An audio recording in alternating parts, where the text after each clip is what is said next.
Praise the lord. దేవుడి నామానికి మహిమ కలుగును గాక. మరి ఒక్క వీడియోతో మీ ముందుకు రావడానికి దేవుడు అవకాశం ఇచ్చాడు. అందును బట్టి దేవునికి స్తుతులు. మీ అందరికీ ప్రత్యేకమైన వందనాలండి. మనము సాతాను అనే సబ్జెక్ట్ని కొనసాగిస్తున్నాం. సాతాను అనే సబ్జెక్ట్ని మనము కొనసాగిస్తున్నాం. గత వీడియోలో నేను గతంలో అప్లోడ్ చేసినటువంటి దీనికి ముందు వీడియోలు మీరు చూసినట్లయితే ఈ సాతాను అనే సబ్జెక్ట్ మీద మీకు చాలా వరకు క్లారిటీ వస్తుందండి. సాతాను అనే సబ్జెక్ట్లో దెయ్యము అనేది కూడా సాతాను అనే సబ్జెక్ట్ కింద వస్తుంది. కనుక గత వీడియోలో దెయ్యము అనే దాని గురించి చాలా వివరణలో మనం తెలుసుకున్నాం. అయితే దయ్యము అనేది ఒక భావజాలం కాదండి. దయ్యము అనేది ఒక వ్యక్తిత్వం కాదు. రకరకాల సందర్భాల్లో రకరకాల వ్యాధులు కావచ్చు, చెడు తలంపులు కావచ్చు, విగ్రహాలు కావచ్చు, దయ్యము అనే పదాన్ని సంబోధించడం జరిగింది. అంతే. దయ్యము అంటే ఒక వ్యక్తిత్వము, అలాగే ఒక భావజాలము కాదండి. ఈరోజు నేను ఈ వీడియోలో యేసుప్రభు పరిచయం చేస్తున్నప్పుడు యేసుప్రభుకు దయ్యం పట్టిన వ్యక్తి ఎదురైనప్పుడు ఆ జరిగిన సంభాషణని మీకు ఎక్స్ప్లెయిన్ చేయడానికే ఈ వీడియో ద్వారా మీ ముందుకు రావడం జరిగింది. మనం ఆ దయ్యం పట్టిన మనుషుడు యేసుక్రీస్తు ప్రభుతో మాట్లాడిన సందర్భాన్ని మనం గమనిద్దాం ఇప్పుడు. మత్తయి సువార్త 8వ అధ్యాయం 28వ వచనం గమనించినట్లయితే, ఆయన అద్దరినున్న గదరేనీయుల దేశము చేరగా దయ్యములు పట్టిన 2 మనుషులు సమాధుల్లో నుండి బయలుదేరి ఆయనకు ఎదురుగా వచ్చిరి. వారు మిగులు ఉగ్రులైనందున ఎవడును ఆ మార్గమున వెళ్ళలేకపోయెను.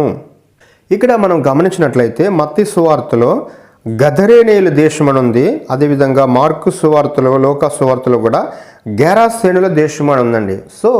ఈ యొక్క ఊరి పేర్లు అనేవి ఒక్కొక్క సందర్భంలో ఒక్కోలా పిలుస్తారు. ఇది మనకి పెద్ద ప్రాబ్లం కాదు. అదేవిధంగా మత్తయి సువార్తలో గమనిస్తే ఇక్కడ 2 దయ్యం పట్టిన మనుషులు అని ఉంది. ఇంకా మనము మార్కులోను లోకాలను గమనిస్తే అక్కడ అపవిత్రాత్మ పట్టిన వాడొకడు అంటే ఒక వ్యక్తి అని రాయబడింది.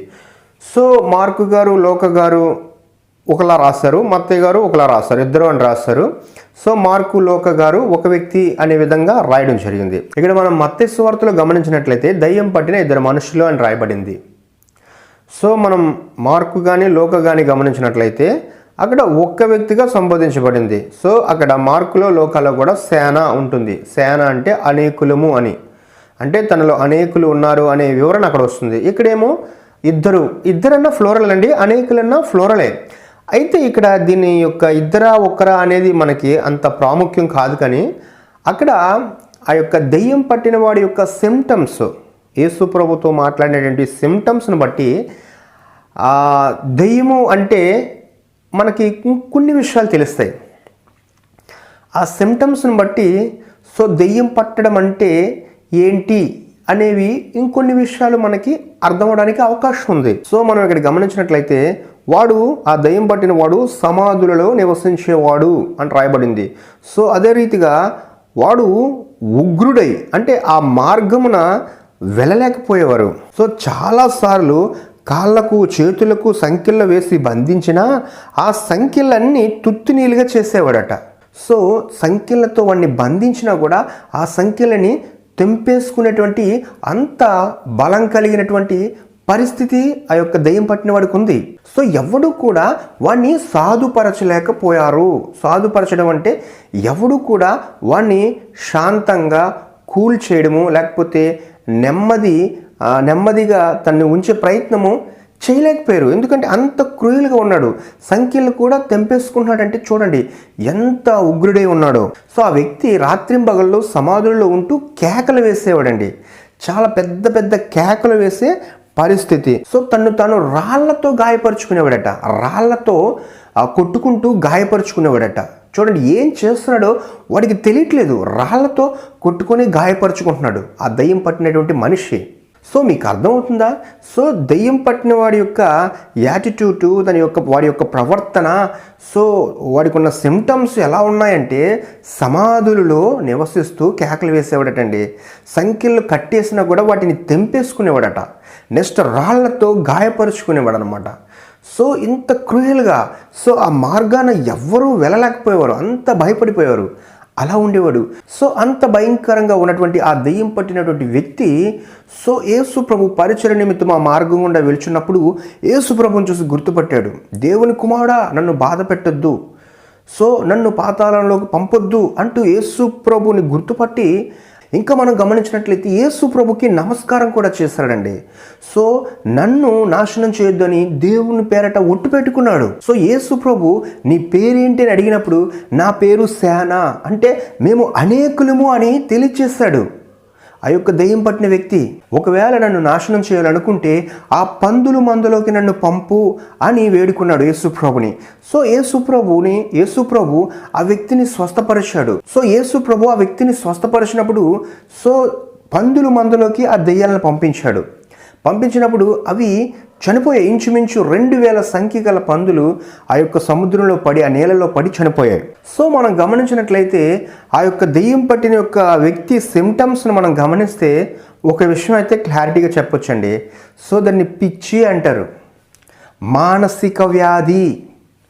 దెయ్యం పట్టడం అంటే అది ఒక మానసిక వ్యాధిగా అక్కడ మనం అర్థం చేసుకోవాలి. ఒక పిచ్చి ఆ సిమ్టమ్స్ను బట్టి. సో నేను పిచ్చి అని ఎందుకు చెప్తున్నానంటే సో మేము సేన అనేకులము అని ఎవరు చెప్తారండి? మంచివాడు ఎవరిని చెప్తాడా? సో నేను ఒక్కనే కాదు అనేకులం నాలో ఉన్నారు అని ఎవరు చెప్తారు? పిచ్చోడే చెప్తాడు, మానసిక వ్యాధి ఉన్నోడే చెప్తాడు. ఎందుకు అని నేను చెప్తానంటే సో దయ్యము అనేది ఒక భావజాలం, ఒక వ్యక్తిత్వం కాదండి. కనుక ఒకవేళ వ్యక్తిత్వమే అయితే సో వాడు పందుల మందులోకి ఎందుకు పంపమంటాడు? పందులలోకి మమ్మల్ని ప్రవేశపెట్టు అని ఎందుకు వేడుకుంటాడు? పిచ్చోడు కాబట్టే నాలో చాలామంది ఉన్నారు అంటున్నాడు యేసుప్రభుని చూసి. ఒకవేళ నన్ను వెళ్ళగొడితే ఆ పందుల మందులోకి పంపు అంటున్నాడు. ఈ మాటలను బట్టి మనకి ఏమర్థం అవుతుంది? తన యొక్క పిచ్చోడు, మానసిక వ్యాధి కలిగినటువంటి వాడు అని మనం అర్థం చేసుకోవాలి. సో నిజంగా దెయ్యం అనేది ఒక వ్యక్తిత్వం అంటే ఒక భావజాలం ఉంటే మనుషుల్ని నాశనం చేసే విధంగా తను ప్రవర్తించాలి. సో సముద్రంలో పందుల్లోకి నన్ను పంపు అని ఎందుకు అంటుంది? ఒకవేళ పంపారండి, సో ఆ పందులు ఏమన్నా వచ్చి మనుషులు నాశనం చేసాయా? చచ్చిపోయాయి ఆ పందులు. సో సమాధుల్లో ఉంటున్నాడు. సమాధుల్లో ఉంటే వాడికేంటి ఉపయోగం? దెయ్యం అనేది ఒక భావజాలం అయితే ఒక వ్యక్తిత్వం అంటే సమాధుల్లో ఉంటే ఏంటి దెయ్యానికి ఉపయోగం? సో దెయ్యం యొక్క సామ్రాజ్యం ఎలా నిలబడుతుంది? మనుషులు నాశనం చేయడం, దేవుని నుండి దూరం చేయడం కదా దెయ్యం ఒక పాత్ర. ఒకవేళ మీరు అలా అనుకుంటే సో సమాధుల్లో ఎందుకు ఉంటాడు? ఎందుకు అలా గాయపరుచుకుంటాడు? సో ఎందుకు పందుల మందులోకి పంపమంటాడు? సో పంపినప్పుడు పందులు ఎందుకు చచ్చిపోయాయి? సో ఆ వ్యక్తి మాటల్లో మనకి పిచ్చితనమే కనిపిస్తుంది. ఏంటి అంటే పిచ్చోడు ఏమంటాడు? నేను ఒక్కడిని కాదు, నాలో చాలామంది ఉన్నారు అంటాడు. అలాగే అన్నాడు, నేను ఒక్కడిని కాదు చాలామంది నాలో ఉన్నారు అని యేసు ప్రభుతో చెప్తున్నాడు. ఆ పందుల మందులోకి పంపు అంటున్నాడు. అసలు ఏమైనా అర్థం ఉందా? పందుల మందులోకి పంపడం అంటే ఏంటి? ఒకవేళ దెయ్యము అనే సపరేట్ భావజాలం అయితే, సపరేట్ వ్యక్తిత్వం ఉంటే పందుల మందులోకి పంపమని చెప్పడం ఏంటి? దెయ్యం. దానివల్ల దెయ్యానికి ఏంటి ఉపయోగం? సో దెయ్యము అనేది ఉందనుకోండి, అది ఒక భావజాలం, ఒక వ్యక్తిత్వం అయినప్పుడు దేవునికి ఆపోజిట్గా పనిచేయాలి. కనుక ఆ దెయ్యాన్ని యేసు ప్రభు వదిలించాడండి. అయితే మీరు ఒక ప్రశ్న అడగవచ్చు, సో మరి యేసు ప్రభుని ఎలా గుర్తుపట్టారండి దెయ్యం పట్టినవారు? మరి మీరు చెప్తున్నారు కదా అది భావజాలం కాదంటున్నారు, వ్యక్తిత్వం కాదంటున్నారు, పిచ్చి అంటున్నారు. పిచ్చోడు ఎక్కడైనా యేసు ప్రభుని గుర్తుపట్టి వేడుకుంటాడా అని మీరు ఒక ప్రశ్న వేయచ్చు. ఖచ్చితంగా గుర్తుపడతాడండి. ఎందుకు అంటే ఉదాహరణకి ఎవరి కుటుంబంలో ఒక మానసికంగా బాగులేని వ్యక్తి ఉంటే, మెంటల్గా బిహేవ్ చేసే వ్యక్తి ఉంటే, ఐక్యూ లెవెల్స్ సరిగ్గా పనిచేయని వ్యక్తి ఉంటే ఆ వ్యక్తి ఎప్పుడు ఎలా ప్రవర్తిస్తాడో తెలియదు. అయినప్పటికీ వారికి తెలిసిన వారిని, వారి ఇంట్లో ఉండేవారిని, వారి కుటుంబ సభ్యుల్ని ఖచ్చితంగా గుర్తుపడతాడు. వారి పేరు అన్నీ వారికి తెలుసు. అలాగే యేసు ప్రభు ఆ ప్రాంతంలో, ఆ గ్రామాల్లో, ఆ రోజుల్లో చాలామందికి తెలుసు యేసు ప్రభు అంటే ఒక పవర్ఫుల్ అని, ఆయన చాలా వ్యాధులు నయం చేస్తాడని, ఆయన చాలా కార్యక్రమాలు చేస్తాడని అందరికీ తెలుసు. అలాగే ఈ యొక్క మానసిక వ్యాధి కలిగిన వారికి కూడా తెలిసి ఉండొచ్చు. అలా తెలిసి ఉంది కాబట్టి ఆయన చూడగానే వీళ్ళు గుర్తుపట్టి మమ్మల్ని ఎందుకు నువ్వు నాశనం చేయడానికి వచ్చావని పిచ్చిగా మాట్లాడుతున్నారు. మళ్ళీ మీరు ఒక ప్రశ్న వేయచ్చు, ఏంటి అంటే సో దెయ్యం లేదు అంటున్నారు మీరు, దెయ్యం అనేది ఒక మానసిక వ్యాధి అంటున్నారు కాబట్టి ఆ దెయ్యాలని యేసుప్రభు వదిలించినప్పుడు అవి పందుల్లోకి వెళ్ళి పందులు ఎందుకు చచ్చిపోయాయని మీరు ప్రశ్న వేయచ్చు. ఇది పెద్ద ప్రశ్న కాదండి. ఎందుకు నేను మాట చెప్తున్నానంటే వీళ్ళకు ఉన్నటువంటి మానసిక వ్యాధిని యేసుప్రభు స్వస్థపరిచాడు. ఆ యొక్క వ్యాధిని పందుల్లోకి వాళ్ళు కోరుకున్నారు కాబట్టి ఆ వ్యాధిని పందులకి పంపించాడు.